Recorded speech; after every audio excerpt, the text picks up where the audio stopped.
All right, welcome to the Max Effort Kitchen podcast. We have a great For the Love of Food show for you today. I am Matt. This is Sarah. We are your host for the day.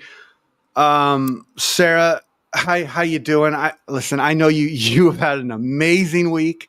I'm just going to hand the microphone over to you. Tell us all about what you've been doing this week because you've had some really cool experiences. Yeah, my brain has been going a mile a minute, just like nonstop. I'm gonna crash so hard after this. It's gonna be amazing. At least hopefully. I've been like just going off of caffeine nonstop for a little bit too long, but I'm sure it'll be fine. We don't need to think about that. Yeah, exactly. You're good. But let's see, what have I been doing this week? Well, the first thing I did is I went to this absolutely amazing event hosted by Slow Foods Portland. And Slow Foods is basically an organization that's all about sustainable food practices and connecting us with endangered ingredients and just helping preserve food diversity in this continuously more homogenized world when it comes to food sourcing in general. And they were hosting the most amazing free workshop on tempeh cultivation. And I went with a couple of friends, and it was just such an amazing group of people. I had so much fun.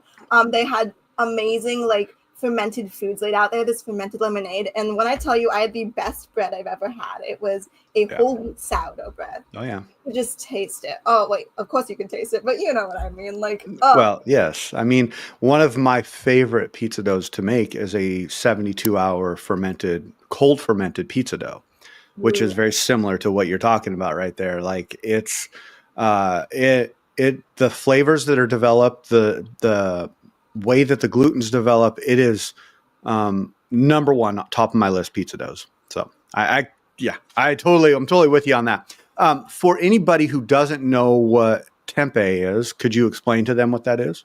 So tempeh is this fermented soybean ingredient, and it's like kind of a little bit in the realm of tofu, but the texture is definitely more meatier. The texture of the bean itself really, really shines through. It's from Indonesia, and it's made using a fungal fermentation with this specific fungal strand found in Indonesia. And producers actually get that strand shipped out when they're to other like places when they're trying to ferment tempeh. Yeah. And it was the presentation I went to. It was about soy alternative tempehs. So they had like some black bean with like sunflower seed, and I think that they also had garbanzo. And it was really, really cool because we got to like learn all about all the different like practices that go into the world of tempeh production, as well as some regional and like the origins and culture of tempeh as a body. Which was awesome. And then we got to try some of the tempeh. And the thing that was really interesting is this was fresh tempeh. And in the US, you can't really get fresh tempeh. You have to get pasteurized tempeh, not because fresh tempeh is unsafe, but because it has such a short shelf stability. So you pasteurize it to make sure it has like some longevity. But this really, really changes the texture. It makes it a lot more compact, a lot denser. So it's harder to do a lot of traditional Indonesian recipes with pasteurized tempeh. Yeah. But I was talking to the guy from Squirrel and Crow Tempeh. Okay. At the end of it, and he ended up giving me a block of fresh tempeh. And I got really, really excited. I think I spammed you like 15 photos of me just freaking out with this fresh tempeh. And me and my friends went to H Mart. It was like 9 o'clock at night. We're buying ingredients in a frenzy. We stay up till midnight, putting together this traditional Indonesian tempeh recipe, which was a fried and like candied spicy tempeh deal. Absolutely delicious. It was a blast. That's awesome. Such an amazing experience. Such a great group of people. If people wanted to find out more about the slow food practice, where would they go? You can find them on Instagram. They have some. They have a website. It's just slowfoods.org, and I can also. I'll go ahead and put it in my link tree on my Insta bio if anybody wants to, go if that's easier for anybody to help them find it. They have like different charters in different cities that host different events. They have you know, an all-encompassing USA branch, and then they have a Portland-based charter, and then I believe they have one in, was it Clackamas or something? Okay. It's really, really cool. So Awesome. definitely That's give it- great. That sounds like a fun event. And the thing I like about it is you are finding these events all based around food education. And there are a ton of them, whether they're online, whether they're in person. People, like if you're interested in learning more about food, these are the type of events that you go to. They're, if I'm not mistaken, it was free, right? It was free. Yeah, they try to keep it very low cost or completely free, so it's completely accessible to everybody. Yeah. And then as far as like finding it, like how did you hear about it? So right now I'm reading this absolutely amazing book called The Rarest Foods in the World and Why We Need to Save Them. And it's Okay. all about like the history of food culture, the evolution of different ingredients such as wheat and stuff. And it was based off of the slow foods movement. Mm-hmm.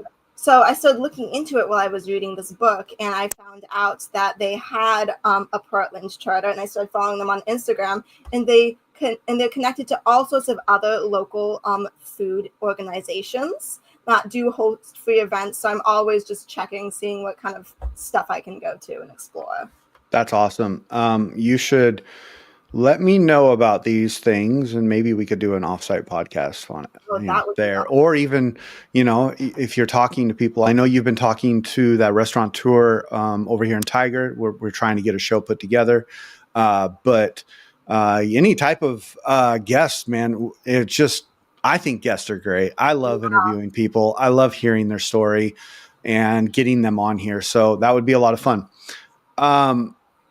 Okay, so you did that. I feel like there was something else. Oh yeah, there's something else.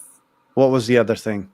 So this thing, it's still in like the growing phase of it. I'm not really sure the direction it will go in, but I recently connected up with Dr. Christine Moses of Buffalo Cloud Consulting LLC. And Okay. we're really starting to research and look into the different things Gen Z needs to thrive in this completely ever-shifting world.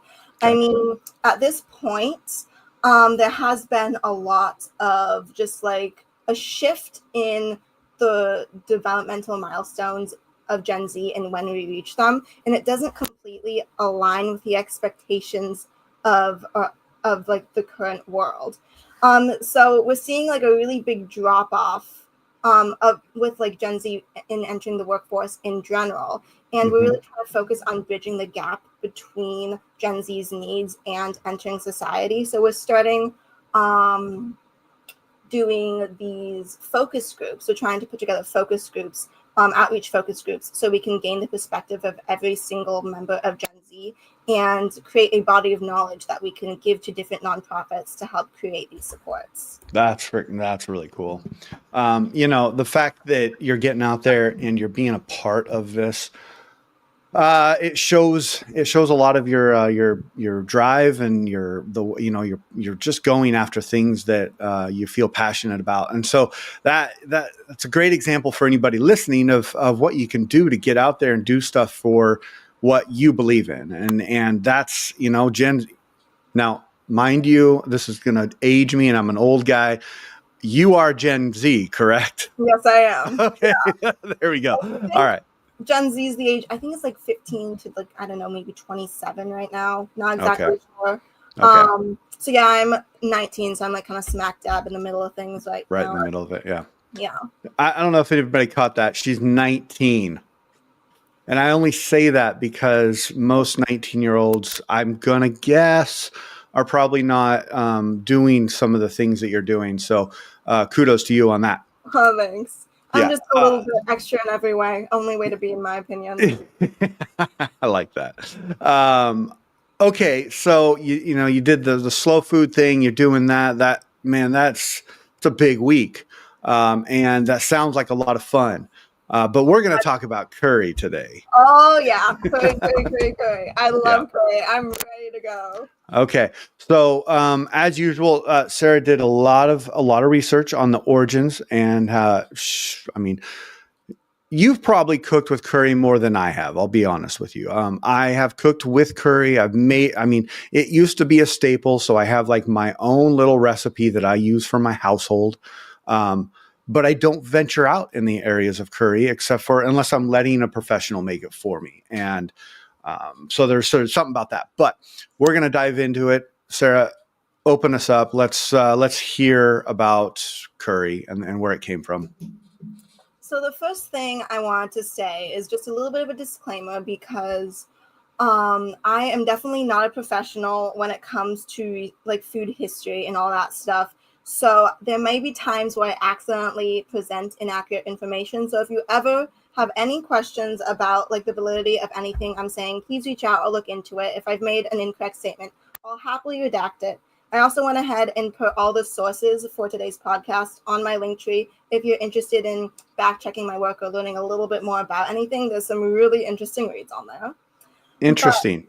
I'm gonna stop you there.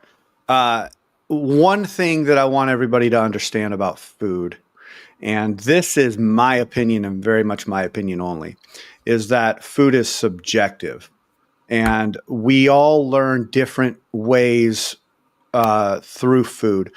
And understanding that there are probably 5 different ways to explain a dish. There are probably 100 different ways to make it. And there are probably 1,000 different publications out there on where it came from.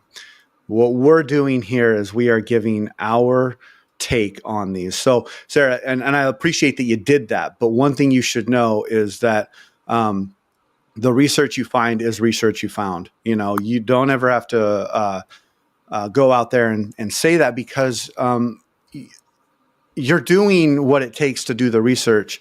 Now, are you getting paid for it? Probably not. Actually, I know you're not getting paid for it because this is a free podcast. I like money, maybe a little too much, but what I'm trying to say is that you're putting forth the effort to look up the research, to find out the validity through what you're doing. You're also going out there and cooking it.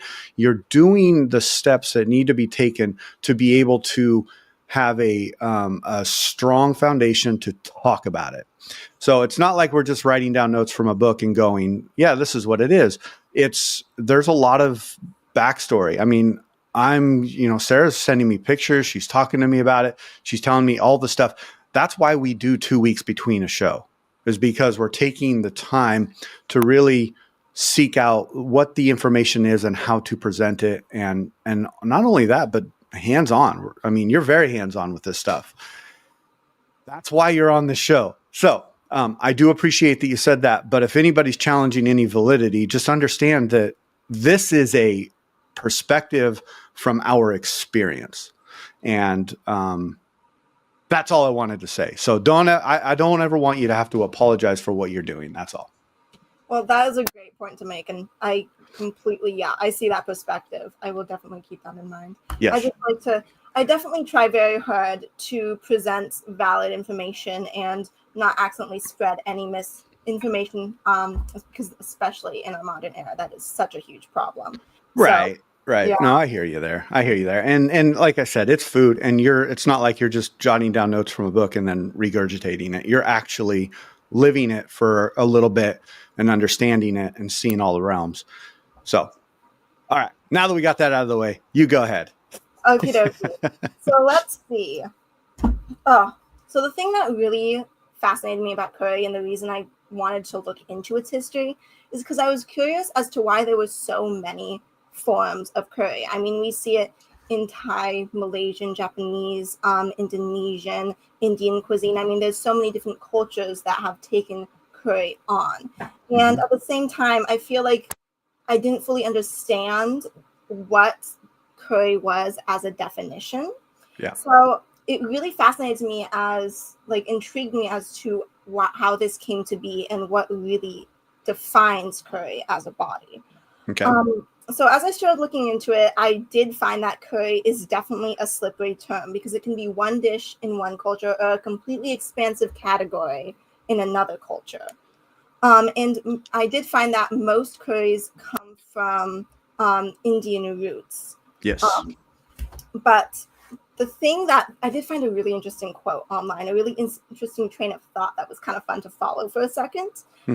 They said that curry seems to suffer from an existential instability. It's not so much a recipe as it is a phenomenon or a concept. I love There's that. even a book on the subject Yeah. called The Philosophy of Curry. And this Okay. idea that curry has some philosophical roots and the idea that food can have philosophical roots is Yes. so intriguing. And I haven't looked through the book yet, but it's definitely on my very extensive reading list. I also have that up in my link tree because I thought somebody might be interested in giving that a look because it's just Well, I mean, in a way, don't you think that's what this show is about? It is about the philosophical view of food, and everything we go into, we kind of revert it back to this our philosophical view of like how it has impacted us, how it's impacted the culture, how it's impacted modern day stuff, and that food is food. Food will always be around, and that's why I say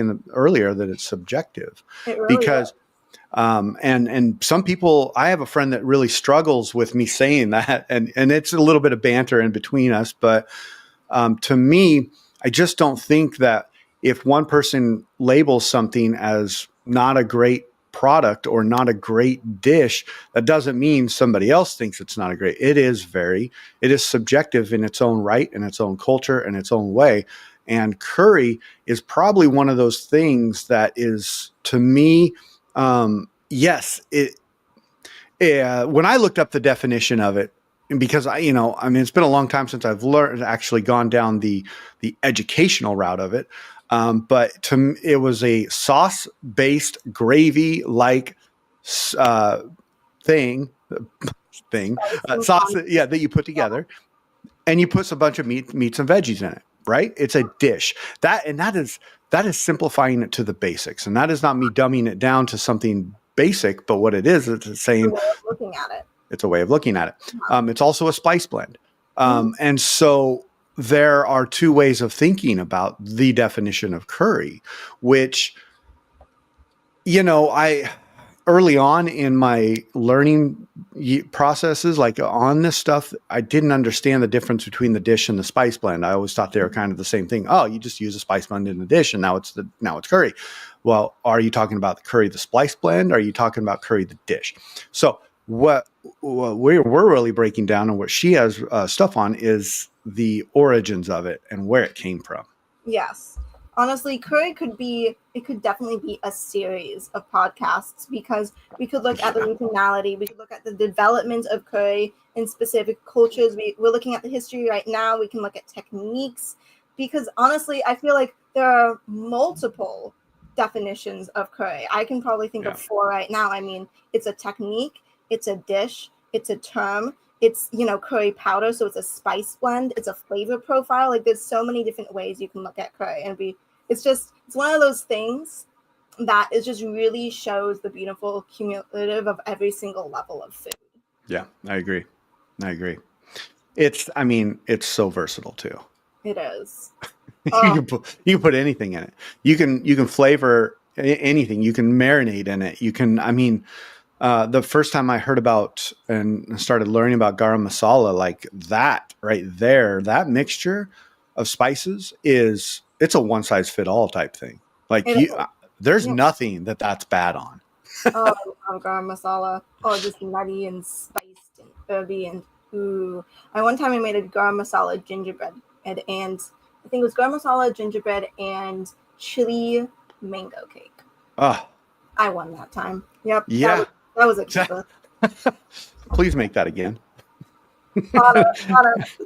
I do want to tweak it a little bit, especially now that mangoes, because I did that like just as mangoes were like at the lowest points. Yeah. Mangoes. So now that some better mangoes are coming out from hiding, it's kind of fun. So when you were doing your research on the curry and all the stuff you're doing, where did it come from? It came from India. We know that. We know the roots are in India, but like, why is this such a dish?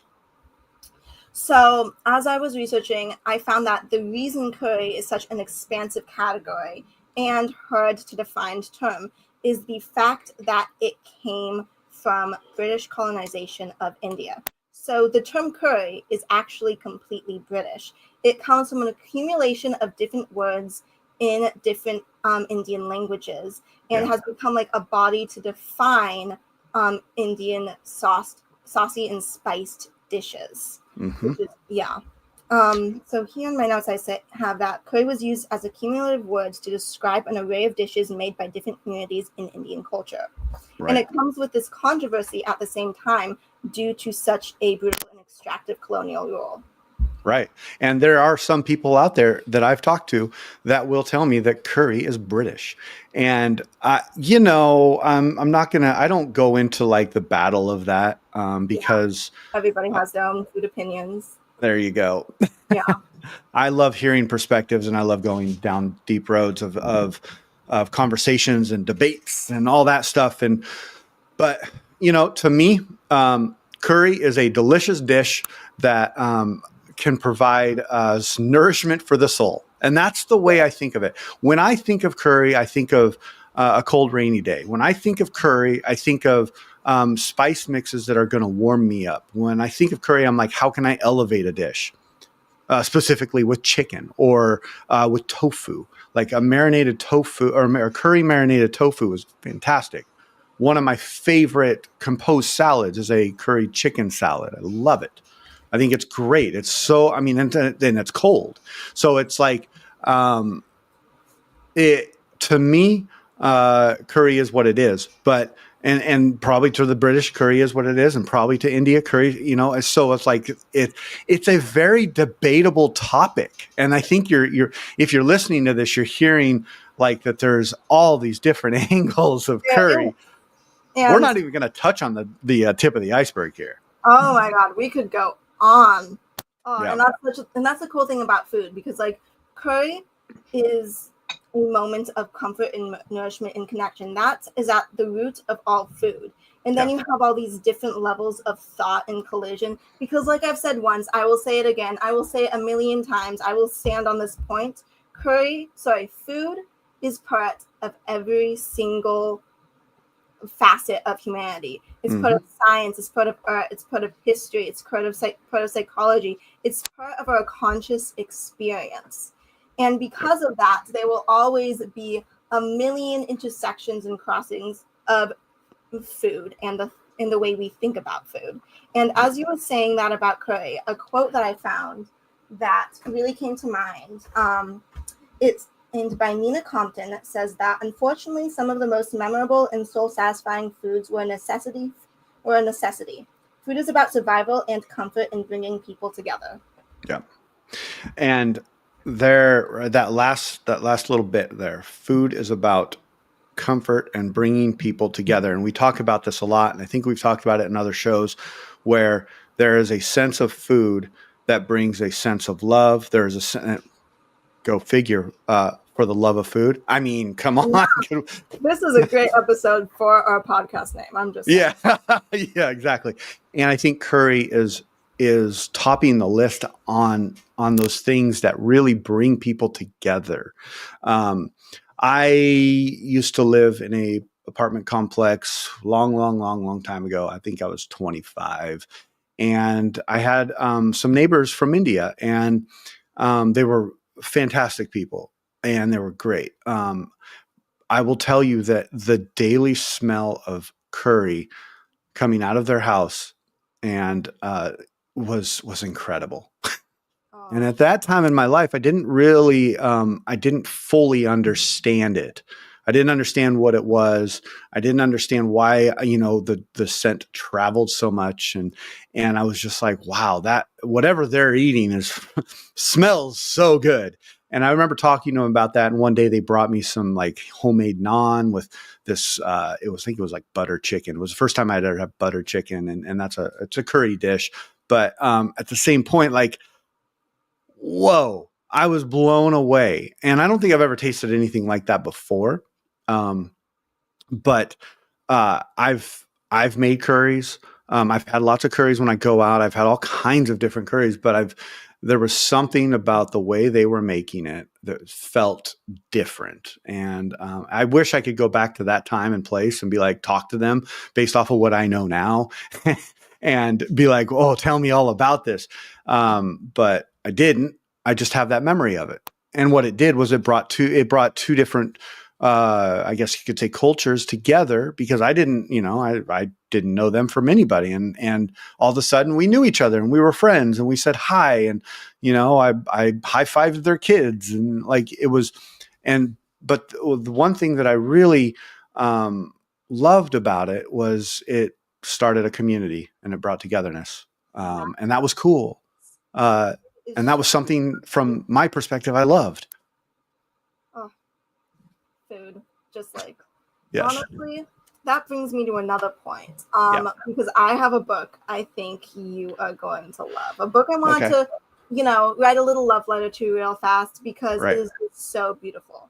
It's Okay. called Tiffin, and it is a 500 recipe book on Indian cuisine, structured around regionality. So they lay it out so beautifully, because they explain to you the history and diffusion and development of each pocket of Indian cuisine, and then they lay out a beautiful, comprehensive recipe guide to the region. Okay. It's like, it really, because Indian cuisine, I only have a very base level understanding of it, but it's so artful and so nuanced and so intuitive and specific, like the way they use slow cooking and ingredients staggering, the way they blend spices, the way they use fermentation, all their use of grains and legumes, revolutionary. Yeah, I agree. If you want to check out that book, it is again in my Linktree. I'm having a lot of fun on Linktree. I'm having a lot of fun. I like it. What? Okay, tell me the name of it again. Tiffin. It's Tiff. Tiffin, you said? Yeah. Okay. Cool. I will definitely check that out. I personally, this is my own, my thing. And I know a couple other people that like to do this, but I like to read recipe books, like books. Me too. So when someone's like, hey, what's your favorite book? And I'm like, oh, let me go find the recipe book. Hold on. Because if you noticed, there's recipe books that are nothing but recipes, and, you can't do much, in much reading, I guess, interactive reading with that. That's more of like, okay, let me open it up and make a recipe. But there are books out there that are recipes, cultures. Maybe it's, dinner parties that they did, or, there's stories behind what's going on in the food and the recipes. And that's what I love to read. And because you learn so much from what you're cooking based off of that. I'm going to give this book a look up, and definitely, you said it's on your Linktree, so I'll just go to that. But that great recommendation. I love it. I just love books like that too, like cookbooks, because they create this narrative and they create this history, and then they use the recipes to aid and develop that narrative, and let you not just, because you can read the words and then you can go through the actions of cooking to really experience and absorb those words. Yeah. I like that. And so getting back to let's kind of go into some regional stuff of curry. Like there are, we've talked about the origin region, which is India, and then how it came about. But there's other curries out there. Oh yeah. Right. I think I would say my favorite. I like them all, but my favorite is going to be a Thai curry. A Japanese curry. Caribbean curries are fantastic if you've never had them. I have not, but that is on my list because I was reading about those. Oh, yeah, those are really good. Yeah. Go ahead. I also read about South African curries, which I have not experienced. So I haven't either. I need to up my curry game. I'm behind. I can't be behind. I'm Sarah. Well, don't put too much pressure on yourself there, but because you got a very long life to live, and so you got time. But South African curries, that's interesting. I would very much want to explore that because I don't know where those are at. And we live in we live in the Pacific Northwest. There is a vast amount of food at our fingertips in this area. But I personally, and then maybe you could correct me, but where would we go if we wanted to explore nothing but curry? I don't know if there's a place that's out there that serves the South African curry or the Caribbean curry. Actually, I do know a place that sells Caribbean curry, but I want to go. Yeah, definitely. I got to make sure they're still open. It's been a long time. But how do you do it? You know how you do it? You experience it through what Sarah just did was give us a recipe book, and then you go and you learn how to make it. Mm-hmm. And then you seek it out and find a professional that makes it, and then compare. Yeah, and the great thing is you can take people along in this journey and just create such a beautiful connection around this exploration of food. It's just like food memories. We were talking about the how food memories really cement in our minds last episode on nostalgia food. Yep. And just like that connection between just like that food fosters. Yeah, I mean, you're right. The connection between that and curry is one of those things that it's I don't know, I'm trying to figure out the right word. It is such a strong spice flavor that there's nothing that you can really that emulates it or would take it away, but it leaves a lasting memory. Mm-hmm. Like I said to you before, like to me, curry is like cold winter days, cold rainy days, something that warms my soul, something that makes me feel good. And that is when I think curry, those are the thoughts that come in my head. And maybe we should do a show on that of like, we say a word and what comes to our brain, because that'd be pretty interesting. But the one thing that we got to remember is that like curry came from a certain place, but it was developed in multiple cultures, and so everybody has their own kind of version of it. But it did come. I mean, it is an Indian. Almost, I want to say. I think I found Pakistan was also one of those areas that that's the origin. 4,000 years ago, 25 BCE. I don't know. Did you see the same kind of thing? Not quite. Well, okay. I did see that in the timeline of curry development. It started like, the diffusion between, the spice trade just led to the development of these dishes that are now considered curry. I was more focused in my research on the evolution and diffusion of curry as a term versus curry as a dish. Because I do feel like there's multiple lines of development in the history of curry. We have the spice trade, curry as a dish, the perception of curry, and then we have the evolution of curry as different cultures collided to evolve these like shared experiences. Because I mean, when we think about it, the diffusion of curry really happens like in multiple levels by chance, different cultures sharing parts of themselves with each other to really intertwine to like form such a beautiful fusion dish that has spread so far and touched so many lives. Yeah, it really has. So Sarah, let's go through some so the dish of curry, we know what that is, the spice blend. Okay. Spice blend. Basic spice blend here. Turmeric, cumin, coriander, cinnamon, cloves, chili powder, ginger, garlic. That's kind of your basic curry spice blend. Now, you can add things, you can take things away, and to make different variations or different cultural ones. Personally, if I'm going to use a spice blend, it's generally I'm cooking chicken at a very high temperature. I'm cooking. I don't generally mix beef and curry, but I know it does happen, and it is. I've seen it out there. But would you say that? I mean, have you had a beef curry before? I believe I have. I believe it was a Burmese beef curry. Very Oh, good. It was like very like tomato based, nice umami, a little bit more on the gravy side instead of the condimented size. Very beautifully done, very delicate. I think there was like some sort of herb like salsa ish type deal on top. It was okay. amazing. It was That amazing. sounds good. I would like to get out there and try that. I'll You send you know, the restaurant I was at. It's good. And they have one of those little robots that bring you your food. yeah, I love that. I just thought one of my favorite sushi restaurants is that place that has those little robots, which are so awesome, by the way. But that's a whole nother topic. We should have a topic uh, about robots. yeah, the robot servers are awesome. Gosh, I think they're just always so chipper and happy. Yeah. Uh, if you could tip them, I would. Okay, so Spice Blend, I just gave you that sort of basic. Now there's this thing we can go to the store and we can buy, and it's on our shelves at most grocery stores, and it's called curry powder.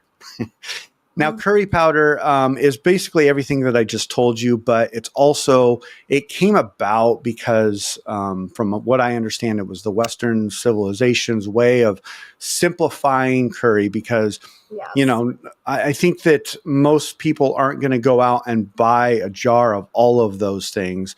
So if you want a quick out, you go that. Now, that is going to give you your kind of your basic Indian curry, if I'm not mistaken, correct? Well, it's very like we've talked about. Curry is very complex. Basically, I believe it came about in the late like mid 1800s as a way for British chefs to recreate flavor profiles from India without the expertise of Indian chefs. Yes. And it did lead to a slight homogeny of curry as a body because before it was much more diverse. The different Hmm. techniques, the different regional ingredients that went into it, especially when you consider how large and diverse India as a country is. Right. But it does have a lot of the baseline flavor profiles. Okay. Yeah. I mean, it's your basic version. That's your base. It's the basic of the basic. It's probably I don't want to say lower end, but it is kind of the lower end. You know, I've talked about garam masala. That's like a one size fit all. That, Mhm. I mean, one of my favorite things to do with that is take a little bit of butter, melt the butter down, toss chickpeas in them, and a bunch of the garam masala. Get that all tossed up in a bowl, and then you deep fry them, and they like pop, like almost not like popcorn, but they pop open, and then you take them out of that fryer, and they're like the crunchiest, best tasting snack you can ever have. I've even mixed it with popcorn for a movie. I know people who do garam masala on their popcorn, Ooh, I like it. which is good. Garam masala is a one size fits all thing. I don't know if I've ever had it in a bad form. I have been experimenting. I haven't done it lately. I need to get back on that. But for a while there, I was experimenting with garam masala and beets because I feel Oh, like the flavors could really meld together in a cool way. I think I might try some sort of beet fritter, like really crispy, some sort of mint in there too. Somehow tie that garam masala in, maybe some sort of sauce reduction. mm, We'll play that's around with it. We'll get yeah. it. We'll get it going. That sounds great. That sounds really good. Okay, what do you got? We're about at 38 minutes. So give me kind of your breakdown or your conclusion of all the stuff that you've put together. I know it's impossible because you probably have 4 or 5 pages of notes, but talk us through a bit of a conclusion on your take of curry and what you found out. So curry really is so hard to define. It's so intrinsical. It's woven its way into multiple parts of society, multiple different perceptions. But at Yeah. the end of the day, I feel that curry is a body of fusion cuisine that has, come about due to the cumulative of like different cultural collisions, Yeah. interactions, human ingenuity. Curry has been changed and reclaimed and shaped and intertwined in so many scenarios like throughout history. I Mhm. mean, part of what solidified curry and what we consider Anglo-Indian cuisine as a body is Indian immigrants coming to Britain in the 1800s and changing and adapting to, first of all, British tastes, but also due to time constraints and resources available to preserve their culture. And this is some of what the basis of curry is. It's a preservation of culture and a collision of moments that has just created something so incredibly ever expansive and something so beloved in the modern day.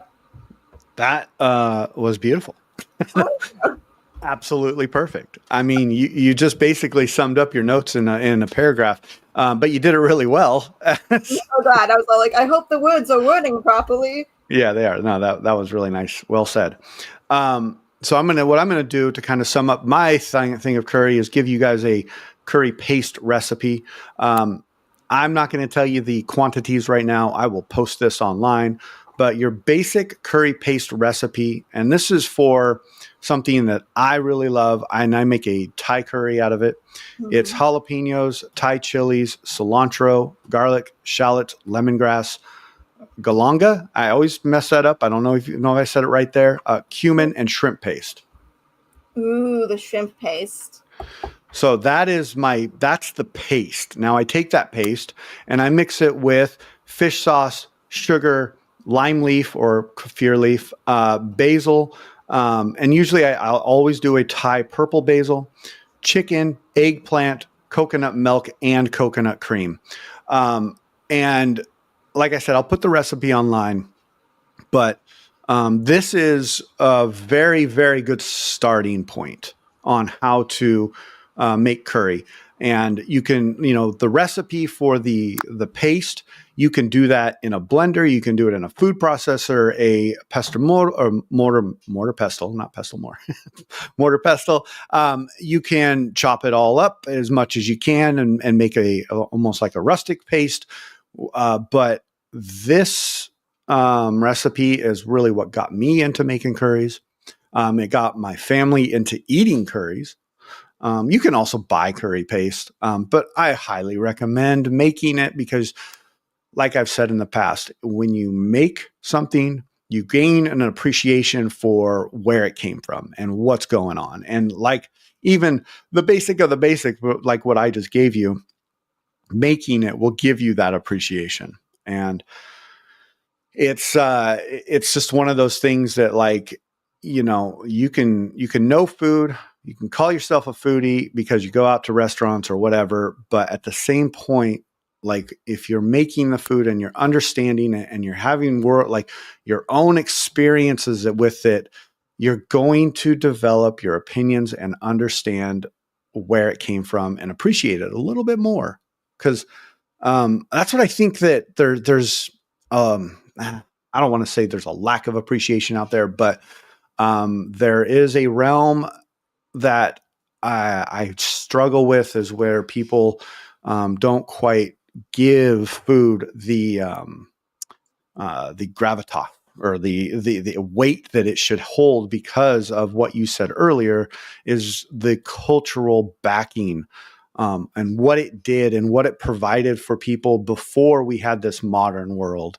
And curry is at the top of that list of something that really brought togetherness. It really, yeah. So it's such a beautiful example. And yeah. I completely agree that the time and tedium that you put into making something fosters connection and forms an experience that's so insightful. And you just can't, it's just something that you can't buy. Right. It's such a beautiful thing, putting in that energy to create something beautiful. It's so gratifying. Yep. Having that dish in front of you that has come about due to moments of cultural collision that have happened over and over and over again, boiled down to create the recipe before you. It's just so cool. Yeah. And if, find someone to share it with. Mm-hmm. And then you'll kind of understand that idea that I have out there, which is, food is love, and seeing and feeling something you created put a smile on somebody's face, or maybe not if you didn't do it right, but it's still an experience. Mm-hmm. I've had multiple dishes that I've made and I put it in front of my wife, and she's like, and that's okay, because it's you don't always nobody's perfect in this world, so You don't always win. I've Yeah. definitely made weird dishes. I've made Yes. a lot of weird dishes, and that's Yeah. how you learn. Part of Yeah. it is just experimenting. You're seeing what works, and you're learning from your mistakes. And when you just like go at it, I mean, it's an interesting thing. Yeah. And remember, if something may sound really great on paper, but it may not work on the dish. I tried to make a garam masala pizza, and although I probably could have refined it and made it a little bit better, and it was early on in my career, it got very muddy, if that makes sense. And so you kind of lost a lot of the intrinsic flavors and the different levels of heat. Everything was just like blended into one, and that didn't work out very well. But it is something that is on my bucket list to refine down the road. Potential, I will say. Yeah, totally. Sarah, this has been a great show. It's so hard sometimes to kind of hold back on diving deep into things, because if we did dive deep into it, we would be here for 2 hours.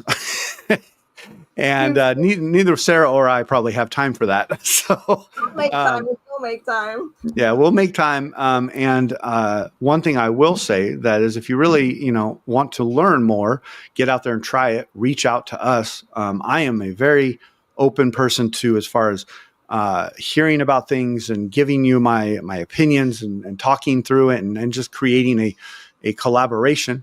I mean, Sarah shares her stuff with me all the time, and I was telling her on the pre-show that, like, I may not always get back to you. I feel very bad about that, but I always do end up getting back to you at some point. And there are, to me, what I love is the excitement that you bring to food. And you do have that little spark that helps me out. And so understand that, like, when you're out there, people are out there making it, like, out there, share it with somebody, and understand that, like, it's not just about what you're sharing and your feelings, but maybe you're helping that person out too. Yeah. The connection with food, like the way you're able to just like convey emotions and create comfort. That's something I experience all the time. And it is why I love cooking, because I'm able to create that for people. We'll have to save that for another episode. Yes. And we are 47 minutes in. So, Sarah, great show, great time. Always enjoy, these shows and all the stuff that we talk about. It's always a good time. Love it. All right. Well, everybody, thank you for listening. Go check us out on our Instagram pages, and would love to have conversations about everything about food. So I guess that's all I got. And everybody have a great weekend. Adios.